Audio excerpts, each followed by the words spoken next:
All right. Good afternoon, everyone. We'll go ahead and get started. And as people come, we'll kind of recap where we are. Welcome to this Thursday after a Tuesday board meeting for the first time in a long time.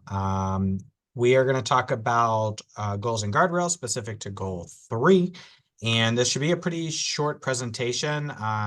Wasn't a ton of data point. Well, there were a ton of data points, but not a ton of discussion at the last board meeting, other than actually feedback on what are the right data points. And so maybe if we do have time, we could even ask if anyone has opinions, both the internal people on here as well as the external people on some of those metrics.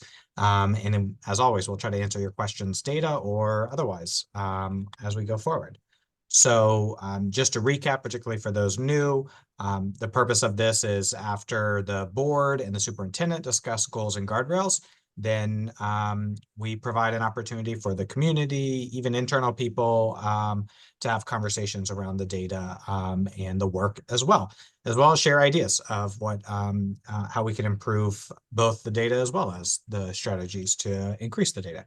So here's a reminder of our goals and guardrails. Our goals are our student-focused outcomes. You'll see literacy, numeracy, post-graduation preparedness, and college and career readiness. Goal 3 is what we're focused on today, the post-graduation preparedness.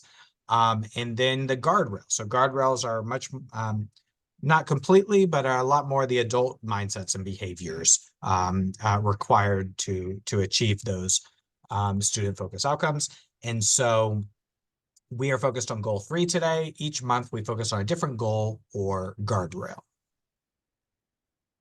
Just a reminder, goal 3 is driven by our profile of a graduate. So it is, here's the big categories: self-directed, goal-oriented, self-reflective, globally connected, fully engaged, academically prepared, resourceful, driven, and critical thinker and skilled problem solver. There's definitions within each one of these as well, and then we tried to tie the data to those definitions. As you can imagine, there's a lot of data to connect to some of these, and we'll get to some of the challenges with that as we have conversations. And let's jump right into the data. And so I'll pass it to either Monique or Joe on high level, the goal, as well as then our interim goals that we discussed this week. Cool. Awesome. I can get us started. Awesome. So good afternoon to everyone. So as Travis has said, goal 3 is looking at our post-graduation preparedness as demonstrated through our multi-dimensional assessment, which we're calling the profile of a graduate. And so if you're looking at the chart that's listed right here, you'll notice that there's just an orange line. And these are our actual results that we had based on data that from the school year 2022, as well as school year 2023. At this time, annual targets have not been set for goal 3. And so you'll notice that unlike our other charts that we've shown in previous months, there's not the target lines there. Once those are established, then we will have the opportunity to go back and reevaluate what our progress is for meeting our goals based on the established targets. And so as a result, you can see over on the left side where it says board goal status 3, or board goal 3 status, I'm sorry, that it has to be determined. So again, we will reevaluate this information once annual targets have been set. But from looking at the chart from here, you can see that in school year 2022, that group of 12th grade students, that 72% of them had met our profile of a graduate competencies. And that did increase for a class of 2023 for where we had 74.2% of those students meeting our profile of a graduate competencies.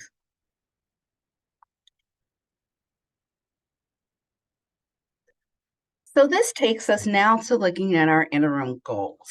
And so similar to some of our other goals that we have in the district, we try to align each of the interim goals so that they are similar to the actual goal 3, which is, again, looking at our percentage of students at the end of high school, how they've done. So as a result, we focus each of our interim goals on the transition years for that grade or grade level.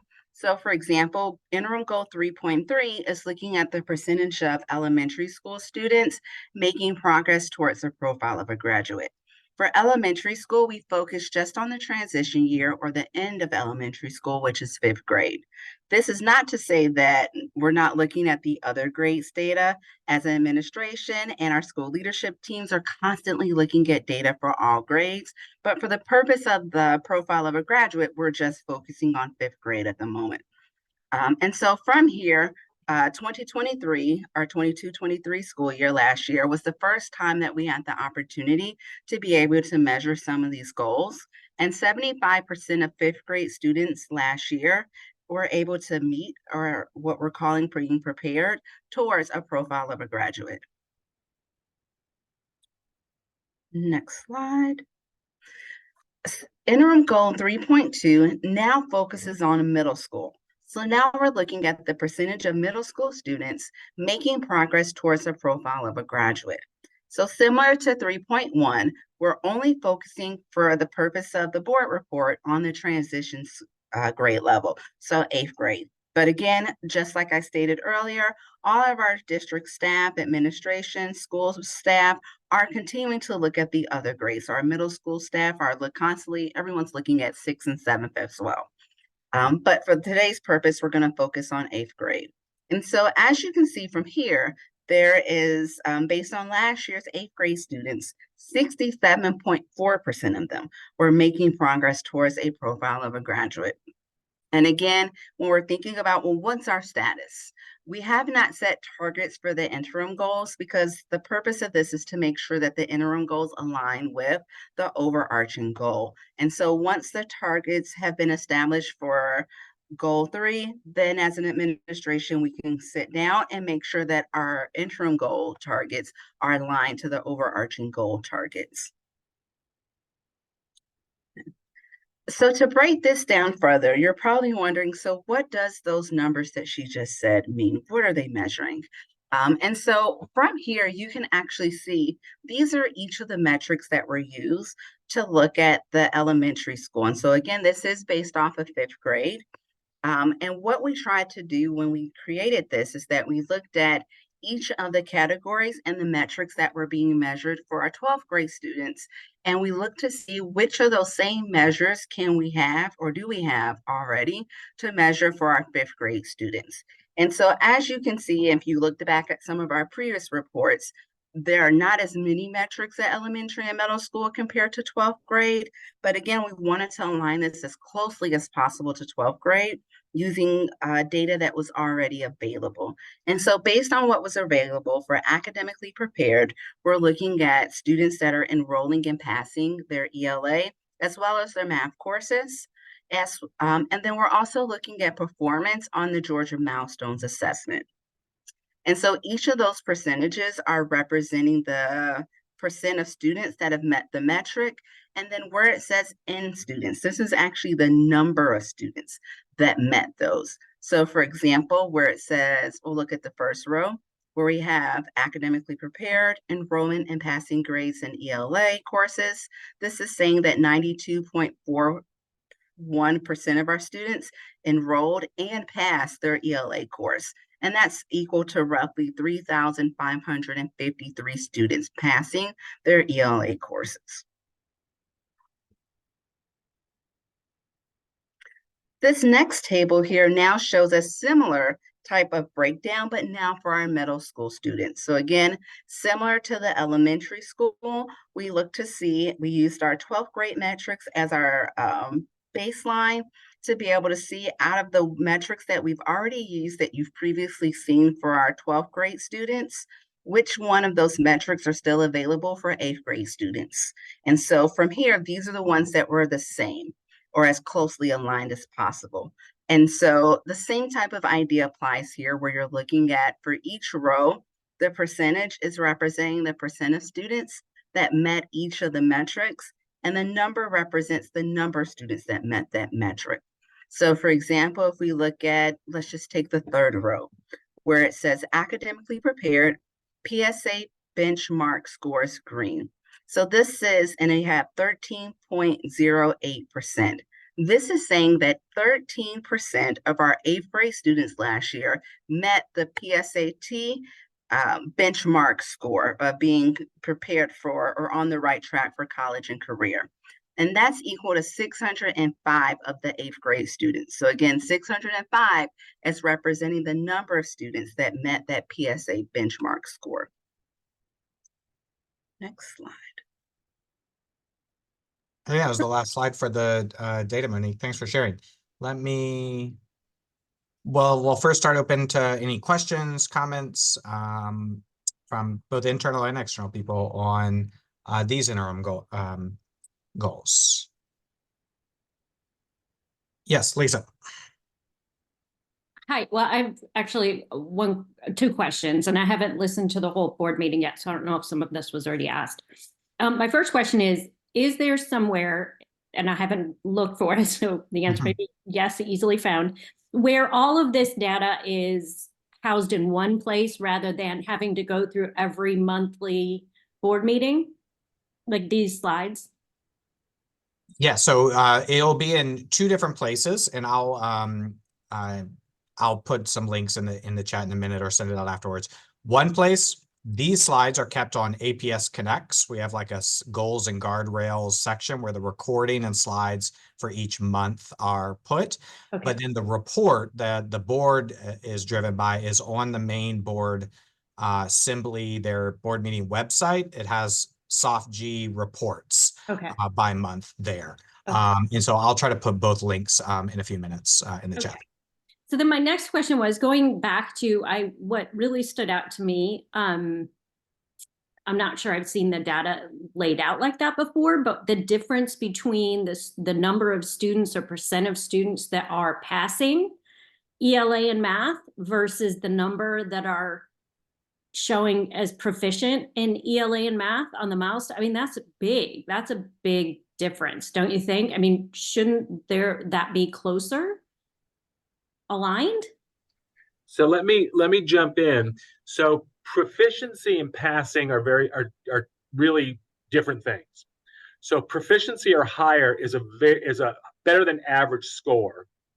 Passing would not necessarily equate to proficiency.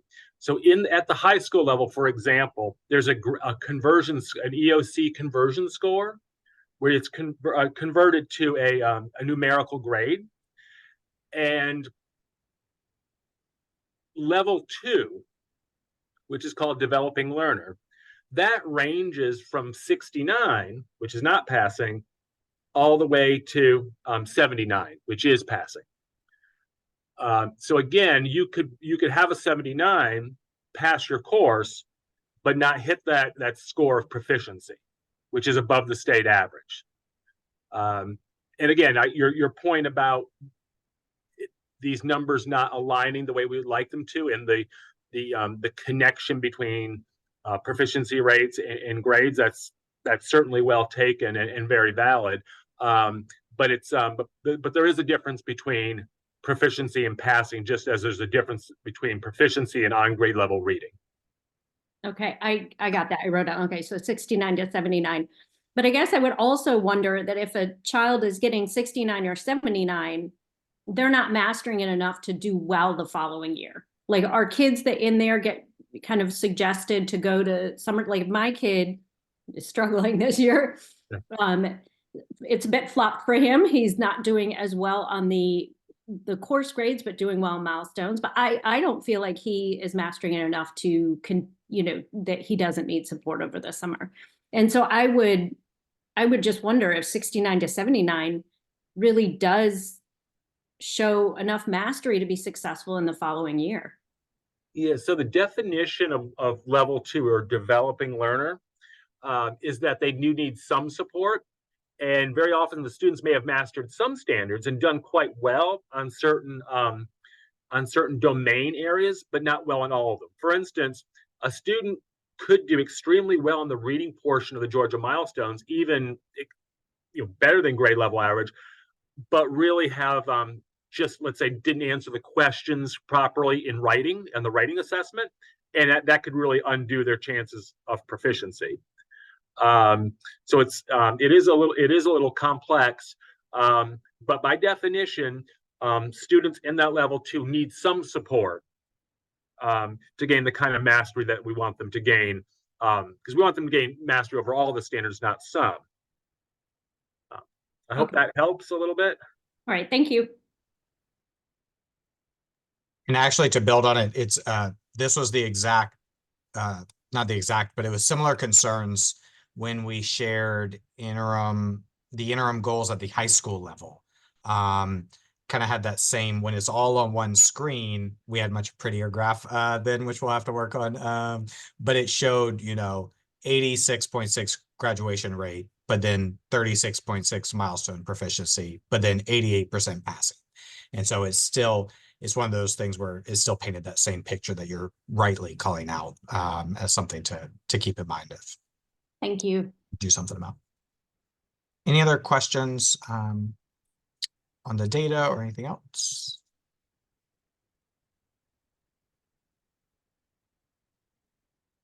One thing I'd be interested and I'm going to open this up also to those of you I see who are internal as well. One of the challenges that came out, this was the main conversation of the board meeting. Well, y'all correct me if I'm wrong, but what I gathered from it a lot was that these are too many measures.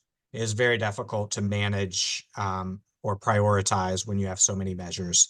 But with something like profile, and the measures range from both quantitative and qualitative measures. Some are student focused, while some are heavily impacted by adult decisions. And so at some point, the board will be doing a retreat to help narrow down, prioritize, identify measures that get to more than just college and career readiness, to get to more of these life skills, resiliency, engaging, critical thinking, things like that. So I would be interested, if possible, I know it's a small group, if there's anything we can use them. Well, let me jump to middle school, probably has the most. Is there anything on here that stands out? And maybe the answer is no, we have to create a new measure or indicator of something we don't currently measure. Is there anything that stands out where it's like, of all of these things, this is the most important, right? We know we'll be measuring academic preparedness through literacy or numeracy or through college career readiness, but is there something on here that you believe is would be most important, or that your eye is drawn to, that would be helpful in understanding that life readiness part of our mission?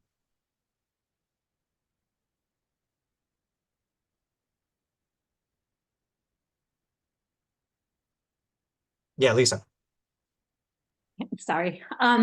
So I like the idea. One of the things that I liked, and I'm not the person who has to evaluate it, was seeing that there were both qualitative and quantitative measures, because there are just some kids who are just not going to test well, or maybe just aren't, maybe they just lack those executive functioning skills to do really well in all their classes. So I kind of liked seeing this, the fully engaged learner options, but I'm curious how that is, like, if there's a way to drill down to make that a little bit more quantitative in terms of how many clubs, are there, but then you'd have to look at barriers to club attendance, but are they engaged in school by being connected with other students through clubs? Because I mean, sure, my kid might feel connected at school because he's got a great friend group, but then he comes home, but I just wonder, if trying to find a way to measure the connectedness that students are having at school, because I really feel once students get connected with some sort of organization, with a teacher or a sport or a club that speaks to them, then they really do start feeling very connected and successful in school. And I feel like that can help trickle down. That's awesome. Yeah, that's completely agree on all points. We talk about on the adult side engagement, right? There's a difference between satisfaction and engagement, right? Like you can be satisfied and you just go through the motions, but then there's extra effort, extra passion, extra care when it comes to engage. And it's kind of same as the student that you're kind of calling out beyond the minimum of just showing up and, taking classes you have to. Where's that connection in action? Yeah, Joe? Yeah. And the challenge with that, and those are good ideas. No challenges. We're all, no, just Caesar. but that data would need to be readily available, because we Yeah. certainly don't want to burden teachers with manually uploading data, right? Teachers and coaches, we would in some cases, not all, we would have to find a way of storing participation rates, let's just say for clubs or other activities, in a database that was accessible at the district level, that was a relatively easy lift for that sponsor or that coach or an admin to put that data in, because we don't want to create additional work for our staff whose main goal is teaching and learning. So we want to find that balance. We want to make sure the data is available, and that we can ensure that it's valid, and that we can make sure that data is clean. But again, as Travis mentioned, the board is looking to do a retreat, and let's say they do narrow the focus of the goal down, and that would give us that direction. And ideally, under student outcomes focused governance, our drive to improve student outcomes really needs to cascade down to all of our work. So that would be the impetus, possibly, to find ways of capturing data that are not overly burdensome to our staff who are directly supporting children. So when this work is implemented, ideally, it becomes everyone's focus in whatever their role might be. In Travis's role, it's that engagement to help folks understand. Our role is a little bit different, but supporting this work in our role would become our focus, and the focus of our budgets and resources. Dr. Mike O'Brien may want to jump in as well if I've missed anything. How are you measuring the fully engaged learners now? How do they feel connected?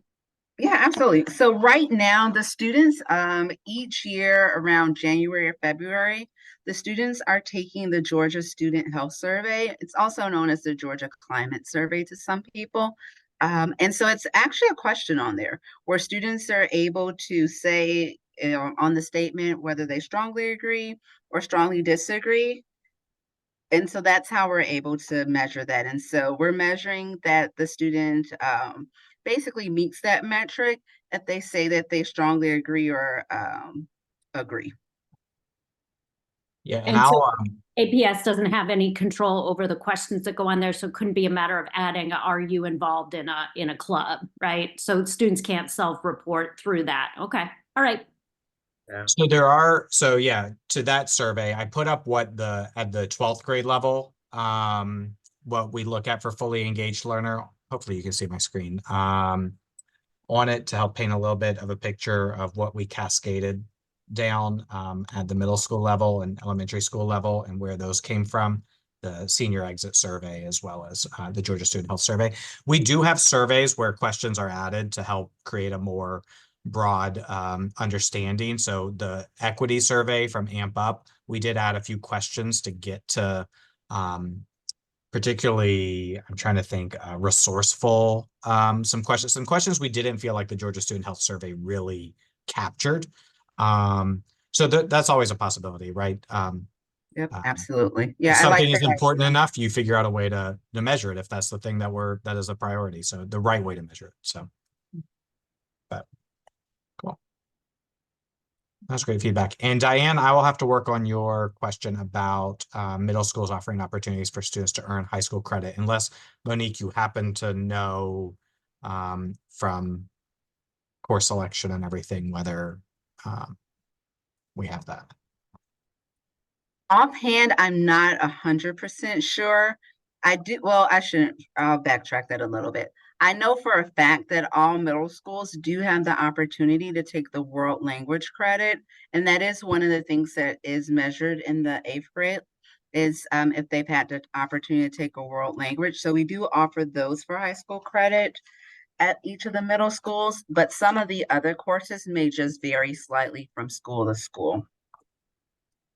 A good question. We can pull that. I know in past conversations we've pulled CTE offerings, athletic offerings, AP offerings for each school. So that's something we can pull. I know that came up similarly with what CTE programming exists in 5th grade. So, all right. Well, I'll wait another few seconds if anyone else has any questions or comments generally. Just for this, particularly this goal, I'm hoping that the board retreat will help kind of clarify, prioritize, and tailor this one to something easier to prioritize, which I think the board has that desire to. They shared on Tuesday night.